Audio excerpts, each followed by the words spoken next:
The original World of Warcraft was released on November 23, 2004. Like Warcraft 3, the game had standard and collector's editions. The 2004 Collector's Edition still is extremely valuable. It included a lot of perks inside.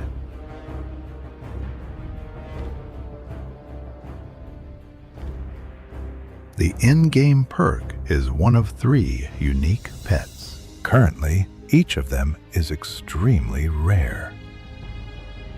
Another perk was the Behind the Scenes DVD.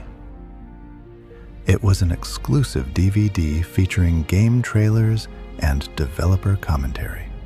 The most interesting part, even from a modern perspective, was the Extra Features section. This is one of the videos from the Extra Features section, with improved audio and video quality. Also, subtitles in multiple languages are available. Please use the CC button to enable them. If you enjoy this video, please consider supporting Clever Play channel with a like, comment, share, or even a cup of coffee. Behind the Scenes, Part 5. Characters.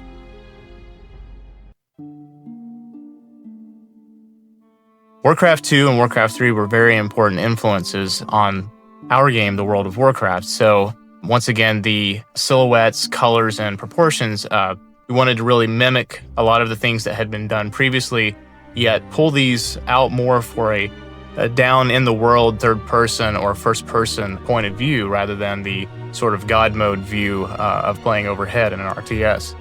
The perspective of the game definitely was a big influence on what we decided to accentuate and how we designed our characters. Just off the top of my head, a funny thing was that when we were originally designing this game, we were thinking about maybe taking it in a different direction, maybe a little darker or a different look and feel. But we soon realized that Warcraft had a very established look and that it would be a big mistake to deviate from that. So a lot of the typical characteristics of the characters' environments, the bright colors and the big silhouettes and shapes, we just stuck with it and just kept going. Carried that through the environments all the way down to the characters and creatures. Color was very important. I think as anyone plays the game, they'll see that there's a lot of passion for color. With the creatures, we actually found that less was more. Early on, we tried very, very sort of realistic, painting it almost to the point of photorealism, and they were beautiful pieces of art, but once they got into the world, it didn't really come across as simply as the older games did, and we found that the more we kind of scaled it back and went more stylized with the color, we actually would get down to where literally we'd just pick like 2 or 3 basic colors that would be on a creature, and we would kind of use those in sort of over-the-top ways, like some tribal tattoos or some little accent around the waist, or even like a hairstyle would kind of key off of other colors of the body. But we really toned those back and found the more that we kind of locked down colors tightly, the better they worked. In addition to, nailing the unique look of Warcraft through the colors, we also, had the shapes of the characters to work with. So proportions of the characters we found out were really key ways to distinguish our creatures and our characters from one another. So we tried to maximize the silhouettes of the characters, and, maybe we'd pick out a certain aspect about them that we'd really want to accentuate. One creature had really big claws or a really disproportioned upper torso and a tiny head to accentuate how big his muscles were. You'll notice that the dwarves are really short and stout, and the night elves are really elegant and tall and elongated. We would see that we had these 2 different races. Maybe they were both really cool, but we would pick up on the fact that, I don't know, these guys are they're kind of looking a lot the same from a distance. And even though we really liked the way one of them maybe was proportioned already, we would go ahead and start trying to alter that to give it some uniqueness over the other one. And generally what we found was that we would end up with something that we liked even more, that was even more exotic or more out there. So it worked out well. I guess our theme of things that we do is we just push it and keep going too far with it and then go, oh my gosh, that's now just ridiculous looking. And then we just back it off a notch from that. As with, every other aspect in the World of Warcraft, you kind of can divide it right down the middle as the 2 different factions, the Horde and the Alliance. With the races, we have the humans, the night elves, the dwarves, and the gnomes. For the Alliance and on the Horde, the orcs, taurens, undead, and trolls. And right off the bat, we just tried to start brainstorming about what we could do to set these races apart from one another. What makes you feel really cool and unique that you're picking this race over all the others? The humans are going to be the one characters that everyone can associate with. They kind of have typical proportions, a little exaggerated, a little muscular, but they're kind of the familiar characters that everyone will recognize on sight. And Night Elves, once again, still muscular. I mean, it's always our theme. We always kind of go over the top with muscularity of our characters, but we decided much more of a lanky jungle dweller, someone who would be kind of running through this forest and grappling logs, leaping over them, that kind of thing. Very, very athletic, very primal, that sort of thing. Yeah, I think you'll even see it all in the intro cinematic for the game, too. You'll see we kind of tried to capture these races in their environments, kind of, demonstrating what they'll do in their natural habitat. The dwarves are pretty established now too, they're kind of just the short, squat, muscular, cave-dwelling guys, do a lot of mining and hunting and real rustic characters, real, gruff, kind of tromping around in the snow. And so we just kept those themes with them as well, big bushy beards, a lot of bright primary colors for their beards are bright red, bright orange. We also have, grizzly, gray and white and black. And as we were doing this too, we found out hair color was super key with defining each race as well. So certain hair colors are only available to these races and not to others. We didn't want to let the player necessarily choose any color for anything. The gnomes kind of came in late into the game. We had gnomes come in with, this sort of a need to add, we felt one more race per Alliance Horde. So the gnomes filled in on the Alliance side, and we have these kind of short, squat, little comical characters that have sort of outrageous hairstyles. We felt with their small size, probably the best thing that we could do was to really over-exaggerate their head. And not only that, but what you always see on top of it, their hair. We had a lot of fun with some crazy beard, mustache combinations to really start defining the gnome male in particular. The artists working on that would draw from some of the European and North American beard contest and mustache contest. Just completely outlandish stuff, but it was a lot of fun and people would just get a kick out of it. So he implemented a lot of those just for flavor. With the female, we went with a lot of just interesting pom-poms and braided hairs that would just kind of wind well up off of the head and almost create this sort of tower effect. It's just really comical, but I think in the long run, it really works because it's the one element that you're going to pick up on them as you're running around in the world. I don't necessarily always think about it, but the hair creates such an interesting silhouette on the character. It's the thing that it's right on the top, and it's a really good element to take advantage of to really help distinguish one race from the other. So we definitely tried to push it with the gnomes. On the opposite side of the spectrum, from the Alliance, we have the Horde, and that's the orcs, the Tauren, the undead, and the troll races. Once again, the orcs were already designed from Warcraft 1, 2, and 3. We initially tried to pioneer some different looks and feels for them, but with a lot of the design of this game, we just felt falling back on what was already established was the best route. They already looked just amazing and really cool, and so we stuck with what we were familiar with. They're just big, oversized, muscle-bearing, bodybuilding-looking guys with big, brutish faces.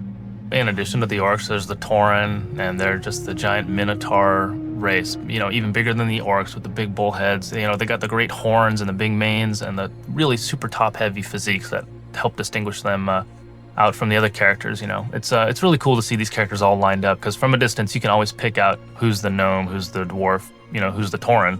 And with them, they were already established as well from Warcraft series, so we just kind of went with what was already there. Doing the females again was a challenge, and now we kind of have this docile cow female character for them, Yeah, we really reined her in after a while. I mean, it almost became sort of a joke with our fans that it couldn't get much uglier than the Tauren female. So as much as we didn't want to pull back our artistic license, we decided to go ahead and kind of rein them in and give them something unique to the male. We still obviously wanted to make them feel like an upright bovine, if you will, but softer tones, shorter snouts, the mouth not being so long and brutish, kind of ditching the overhanging teeth elements and really toning her horns back so that she got sort of a softer element to her, more upright as well. So she got much more mid-heavy, but slender at the same time, whereas the male really had that huge upper body bulk going on. The third race for the Horde was the undead, and I don't think there were any other races in other online games where you were able to play undead race, so we were really excited about that. Initially, we went through probably a dozen different design concepts for what they would do and how they would evolve while you play them, and whether you would turn more into an ethereal type of creature or more of a Death Knight type of thing. But in the end, we just went with a character that you would be able to keep and retain throughout the course of your experience playing the game. So, you know, we have a bunch of really cool different wacky concepts for these creatures. There's dozens and dozens of drawings of them that we tried out different things, different proportions, and you know, eventually we got this kind of hybrid undead but kind of familiar looking character that's in the game. We had gone the full gamut from sort of just a thin, pale, emaciated human, which very obvious from the get-go that just really wasn't exciting us, to these just hulking, heaping mounds of decaying flesh, you know, with evil eyes. And we're like, well, that, you know, that's certainly out there, but it's probably almost more bestial than what we want a player character to be. I firmly believe that it's important that there's some relatability to the character that you're playing, that there's still got to be some more down-to-earth element to them, even if they have like some very outrageous elements. So we kind of realized we were going to have to find that sweet spot in the middle. What we ended up really opting to was trying to give them sort of a standard physique, but really play off of some decaying elements where they had some cool shapes and silhouettes defined from like a midsection kind of being missing, or the mid part of their leg or arms missing, and then also with some really cool like fun hairstyles and little bone protrusions that would happen across their anatomy. We just had to make the other elements we had, such as clothing and things, kind of work around those. The trolls were added in as a counterpart to the gnomes, and we really had wanted to have trolls in the game. We really, you know, wanted to see them alongside of the other Horde members because they're another great tribal, shamanistic kind of thing, so they fit in really well with the other races.